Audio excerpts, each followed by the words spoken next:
économique ak i tamit financière dafa doon atteindre li nga xam ne mooy proportion inquiétant par l'accumulation ak dissimulation de fortes sommes d'argent à travers commission d'actes illicites mbokk yi kon président Assemblée nationale dikkaat na ñu bàyyi leen ngeen teewlu li nga xam ne moom mooy.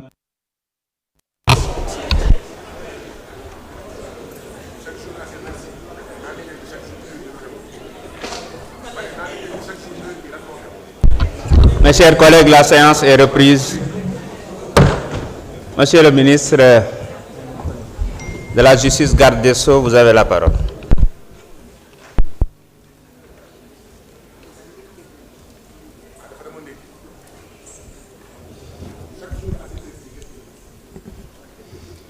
Je vous remercie, Monsieur le Président. Monsieur le Président,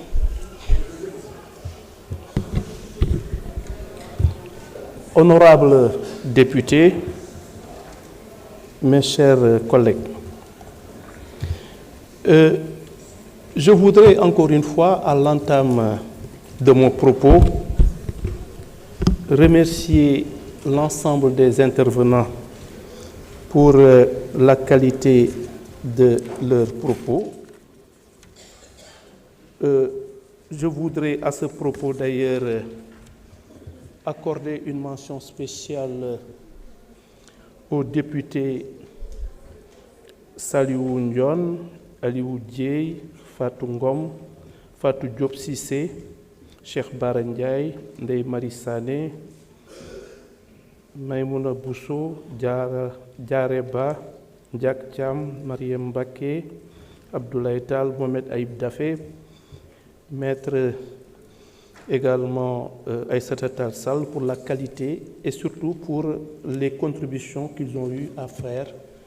dans le cadre de nos débats. Madame Safiatou Sow a posé la question de savoir qu'est-ce qui est prévu pour les maires qui gèrent un budget de moins de 500 millions.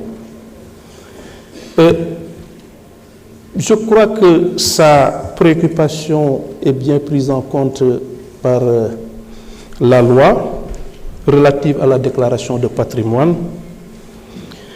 d'autant qu'il est bien dit expressément que les maires ont la qualité d'assujettis. Maanaam li nga xamee ni lii moom mooy yitteem di laaj lu tax maire yi lu tax ñoom bokkuñu ci déclaration de patrimoine yi ndaxte dañu ni il faut ngay gérer lu mu bon budget boo xamee ni xayma nañ ko lu mat 500 millions. Ma koy leeral ni maire yooyu 500 millions yooyu maire yooyu bokk nañ ci ndaxte dañ leen tudd dañ leen cité ndax seen qualité de maire. Ñuy gérer budget boo xamee ni mat na 500 millions wala mu yées ko.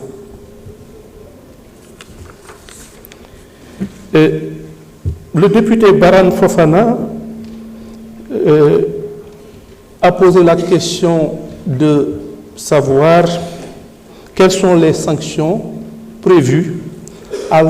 l'encontre du lanceur d'alerte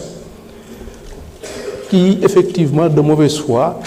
donne des informations.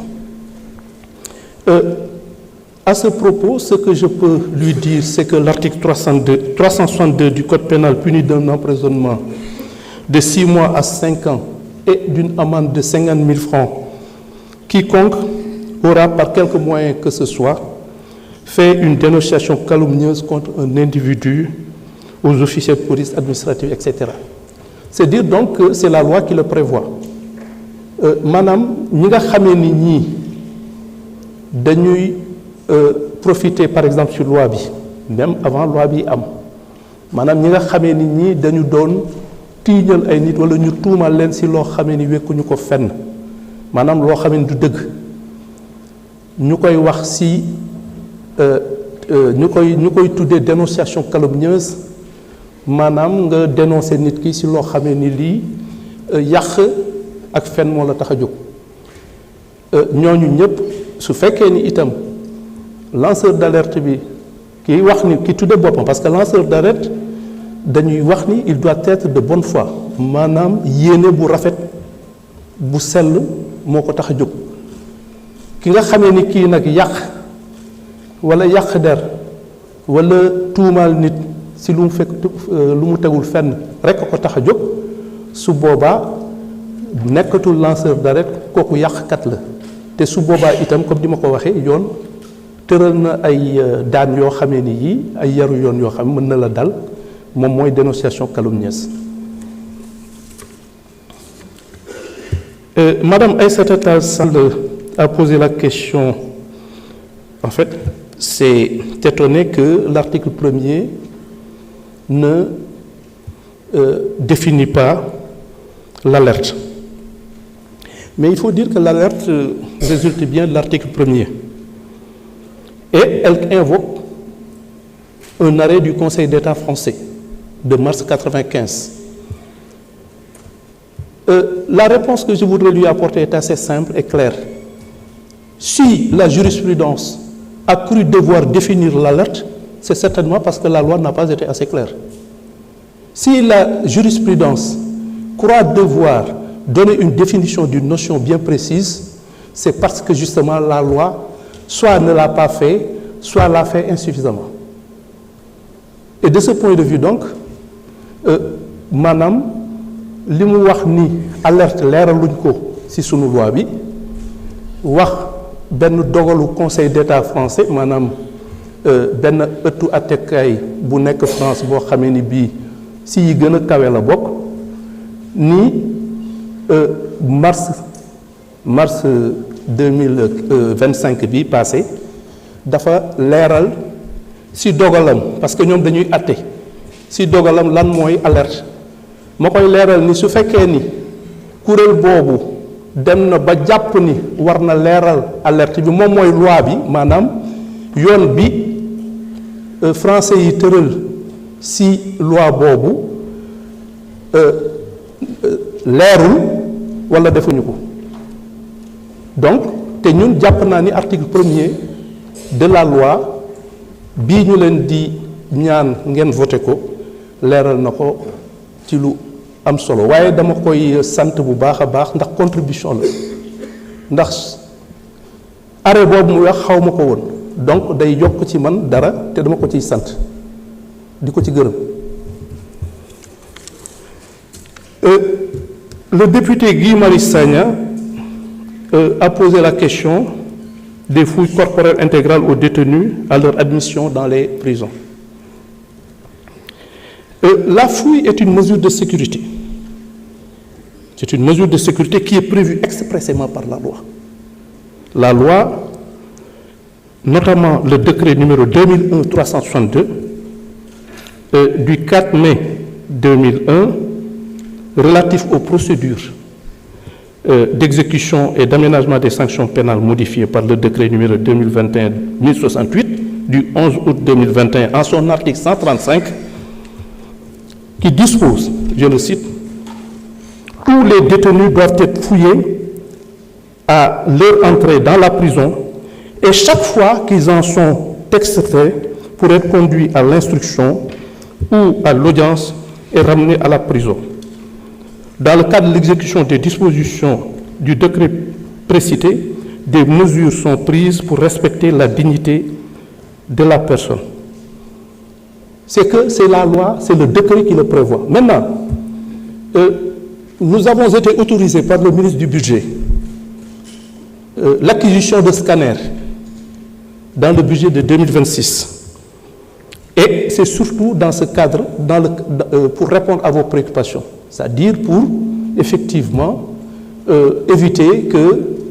les fouilles que subissent pour des raisons de sécurité, comme je viens de le dire, que ces fouilles, que en fait les conditions nécessaires pour assurer ou pour garantir la dignité des gens soient effectivement réunies. Donc si ni ma ko waxee woon ma wax ko ci kàllaama wolof ndax nee nañ li may wax wolof bariwul fouille bi dafa nekk loo xam ni benn décret moo ko leeral ndax dafa ni mbirum sécurité la décret bi ma tudd léegi muy décret 2001 dafa tëral ni ki nga xam ni kii mooy soog a dugg kaso dañuy koy fouiller ngir moytu mu ànd ak loo xamee ni lii mën na nekk gànnaay walla lépp loo xam ni mën na gaañ walla mu nekk loo xamee ni lii mën na lor nit suy dugg su génnee itam dem wuyu ju juge bi walla mu dem audience su dellusee it yoon dafa tëral ni dañ koo war a seetaat fuye ko mais fuye boo xamee ni bii day dëppoo day sàmmoonteeg ak xam ak yelleefam te comme ni ma ko waxee loolu lu ñu soxal la ndax dañ jàpp ni lépp loo xamee ni lii nit ki nga xamee ni kii loxoom dafa nekk ci diggu ginnaawam lépp loo xamee ni mën na ko jàpp ni ñàkk sagal ko la walla toroxal ko moo ko tax a jóg ñu war koo mën a ñu war koo mën a moytu su mënee nekk ba nga xamee ni ci budget 2026 ministère de la justice autorisé nañ ko maanaam nangul nañ ko mu jënd ay matériel yoo xamee ni ay scanner laak yu demee noonu nga xamee ni day nekk ay jumtukaay yoo xamee ni su fekkee ni am na loo àndal walla loo def sa yaram loo xamee ni mën na lor nit dina ko mën a génne dina ko mën a wane donc loolu lu ñu soxal la mooy li ma leen doon wax rek lépp li nga xamee ni lii dafay tax ki nga xamee ni kii dañ ko teg loxo ñu mën a sàmmoonteeg ak yelleefam lu ñu yitteel la te yàlla xam na ni ñu ngi ciy def li ñu mën. Amadou Lo, l'honorable député Amadou Lo a parlé de la vétusté des locaux du tribunal de Mbacké. J'ai déjà eu à le dire lors de mes précédents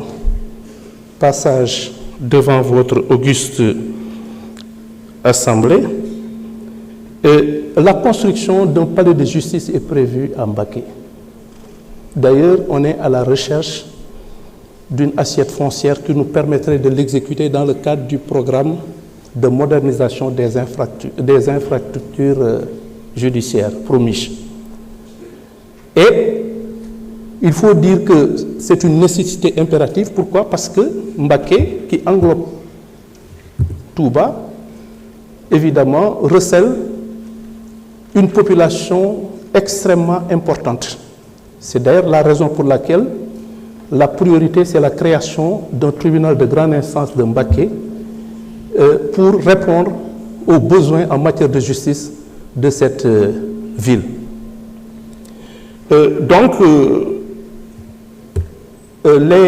C'est un projet prioritaire pour moi qui consiste à construire effectivement un tribunal de grande instance de Mbacké et également des locaux adaptés, car comme vous le dites, effectivement, la vétusté des locaux est avérée et nous sommes en train donc de prendre les mesures appropriées pour évidemment trouver une solution à ce problème. Député Amadou Lo dafa ñaawlu maanaam tribunalu Mbacké ni mu mel mu jàpp ni méngoowul ak ëttu attekaay ni mu war a mel ak nan la war a yelloo lan la yelloo ci lépp loo xamee ni lii day tax nit ñi ñu atte leen ci anam yu leer ñi nga xamee dañ leen di atte ak ñi nga xamee ni aussi dañ fay liggéey ñu nekk ci condition yoo xamee ni yii yu mucc ayib la damay dëggal li mu wax moo tax tamit ma koy leeral ni ñi ngi wut fu ñu tabax ci Mbacké tribunal de grande instance boo xamee ni bii dina régler problème yu bari ci département Mbacké muy département boo xamee ni population bu am maanaam ñi fay yeewoo nekk nañ lim bu takk ba nga xamee ni day jaadu ñu wutal leen tribunal de grande instance et waxuma tabaxal leen tribunal rek waaye dañ koy def tribunal de grande instance ndax fi ñu nekk ni tribunal d'instance kese la ndax suñu leen di atte ci atte yoo xamee ni yii day Diourbel moo ko yelloo dañuy dem ba Diourbel donc même pour wut casier judiciaire dañuy dem ba Diourbel léegi su ñu leen defalee tribunal de grande instance seen dem Diourbel boobu dootu ko aajo ndax dinañ am tribunal boo xamee ni bii moom moo leen di lijjanti si Mbacké donc ñi ngi ci te am nañ yaakaar ni balaa yàgg dinañ tabax tribunal palais de justice boobu bu Mbacké et puis aussi fexe ba tribunal bi fexe ba mu am tribunal de grande instance si anam yi ma ko waxee. Amadou Lamine Diaité a posé la question de savoir quel est le sort des fonds collectés.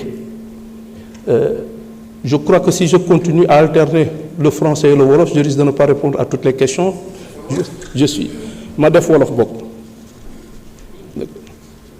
Bon moom nee na day laaj xaalis bi nga xamee ni bii moom lañ ko jox moom la ñuy collecté maanaam si mbirum lanceur d'alerte yi nan lañ koy jëfandikoo. L'article 17 maanaam ponk fukk ak juróom-ñaar si projet de loi bi mooy créer maanaam dafa tëral lu ñuy wax un fonds spécial de recouvrement des biens issus de la fraude, de la corruption et des crimes et délits économiques. Li ko tax a jóg fonds boobu moom mooy mu financer des projets sociaux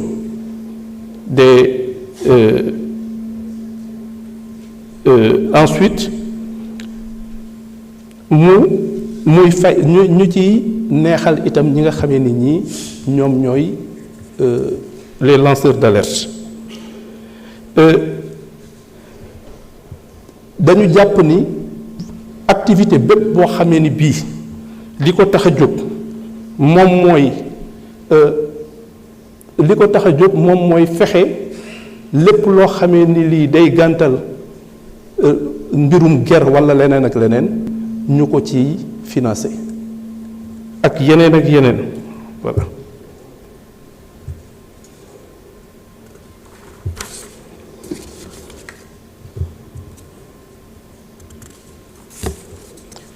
Papa Djibril Fall a posé la question de savoir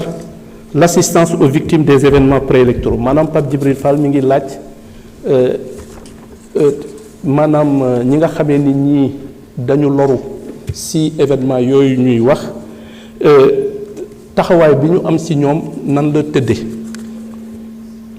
ma koy xamal ni am na benn comité boo xamee ni dañ ko tëral par arrêté de monsieur le Premier ministre. Et puis c'est un arrêté boo xamee ni buy kii lañ ko dénk muy ministre de la famille et des solidarités pour mu am ay propositions yu mu def ci fànn boobu pour l'assistance à ces personnes maanaam taxawaay bi ñu war a taxawu ñooñu ci loru léegi ñi nga xamee ni dañu ci ñàkk seen bakkan walla ñu gaañu ci ñi ñàkk seen bakkan ñi nga xamee ni ñi ñoom ñoo leen di donn maanaam les héritiers ak ñi nga xamee ni ñi aussi dañ ci loroog ñooñu ñëpp dañuy seet ku nekk lan la loru bi nan la tëddee ñu saytu ko te su boobaa su paree ñu seet suñ leen identifier ba pare ministère de la santé et de l'action sociale et aussi ñu laaj ñi nga xamee ni ñi ñooy administration pénitentiaire maanaam lépp li nga xamee ni ci kaso bi walla le ministère de l'intérieur ñooñu ñëpp dañ ciy dugg pour joxe ay information ci ñooñu pour ñu seet ban ndimbal lañ leen di mën a dimbali. Liggéeyu comité boobu may nañu ñu prendre en charge ñi nga xamee dañu yittewoo woon ñu opérer leen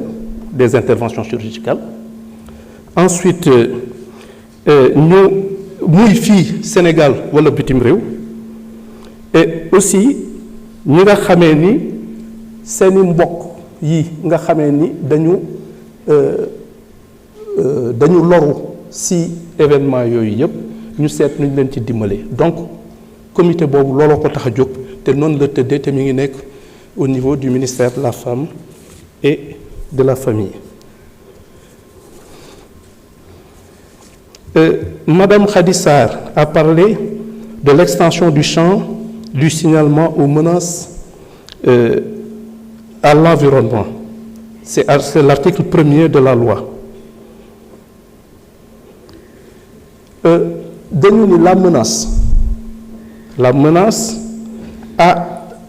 ou un préjudice, la menace à l'intérêt général semble assez générique pour englober les menaces que effectivement il a évoquées. Maanaam jàpp ni signalement bi aux menaces de l'environnement maanaam ñu jàpp ni dafa am koo xamee ni kii ni muy doxalee day nekk day mel ni day jéem a lor environnement bi maanaam li nga xamee ni lii moom mooy en fait cadre bi nga xamee ni ñun ñëpp si la ñuy dund jàpp naa ni daal moom waxam jooju leer boo xamee ni bii dinaa comprendre lan la ci bëgg a wax ak lan la ci xaar ci man parce que menace à l'environnement je trouve ça un peu trop vague daal vraiment mu jéggal ma ci loolu. Awa Sow, l'honorable député Awa Sow qui parle des enquêtes de patrimoine. À chaque fois qu'une personne est mise en cause maanaam saa soo xamee ni nit ki am nañ njort ni dafa nekk ci situation boobu maanaam muy dox ci loo xamee ni lii moom la ñu tere maanaam ci blanchiment walla ay affaire u gerek yu demee noonu ak yooyu yëpp dañu jàpp ni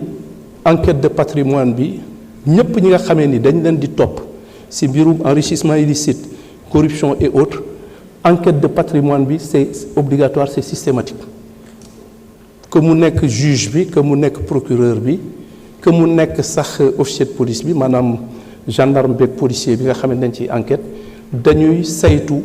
li nga am ak noo ko amee donc l'enquête de patrimoine est obligatoire en la matière. Le député Saliou Ndione a parlé de longue détention provisoire. Les longues détentions provisoires, on est en train, ça fait partie des problèmes de la justice. Et on est en train de trouver les moyens d'y remédier. Déjà, on a commencé avec la détention en matière correctionnelle de 6 mois. Maanaam su fekkee ni nit dañ la jàpp téye la placer la sous mandat de dépôt yoon dafa sas attekat dafa sas ñu atte la si diiru juróom-benn weer yi su jeexee te yóbbuwuñ la si ëttu attekaay pour ñu atte la maanaam joxewuñu une ordonnance de renvoi maanaam dogal bi nga xamee ni dalay yabal si ëttu attekaay bi la war a atte su ko deful dañ lay bàyyi nga ñibbi ba saa yu mbir mi yembee ñu woo la atte la donc moom mooy ci affaire délit noonu la tëddee ci kii bi ci loolu statistiques yi maanaam suñuy mbir yooyu ni mu tëddee Sénégal lii la ci lu leer ñu ngi am 547 cas de longue détention provisoire de 3 ans et plus maanaam ñi nga xam ne fi ñu nekk nii fi ñu toll nii ñi ngi nekk ci kaso yi di ci ñu tëj leen ñi nga xamee ni ñii tëdd nañ lu ëpp ñetti at ci kaso bi te àtteeguñ leen ñi ngi nekk ci téeméer ak ñeent fukk ak juróom-ñaar 547 ñi nga xamee ni moom mooy en fait soo ko seetloo ça fait 3,58% du nombre total des détenus maanaam ci téeméeru prisonniers téeméeri détenus boo jël ñett wuti ñeent ñoo nekk ci situation boobu l'effectif carcéral est au jour où je vous parle de 15 267 au Sénégal à la date en fait du 18 août 2025. Le nombre de détenus que nous avons au Sénégal actuellement est de 15 267. Évidemment, on a un mai 2024 tenu les assises de la justice et cette question a été prise en compte. Voyez, la moyenne des détentions, c'est-à-dire si nous c'était la moyenne, madame, la moyenne des détentions actuellement au Sénégal est de 1 an. Madame, si nous c'était, si nous bolé ñep ak ñi nga xamé ni ñi ngi teud mo xam juroom benn at fukki at suñ ko suñu leen seetee génne moyenne bi moom mooy at lay nekk c'est-à-dire la moyenne de la détention au Sénégal est de 1 an. Je crois que ce sont là les questions qui m'ont été posées d'une façon générale. Je vous remercie de votre aimable attention.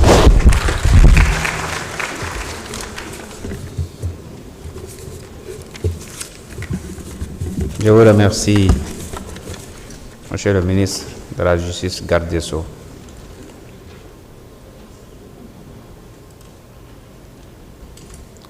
Mes chers collègues, la discussion générale étant close, nous passons maintenant au vote des articles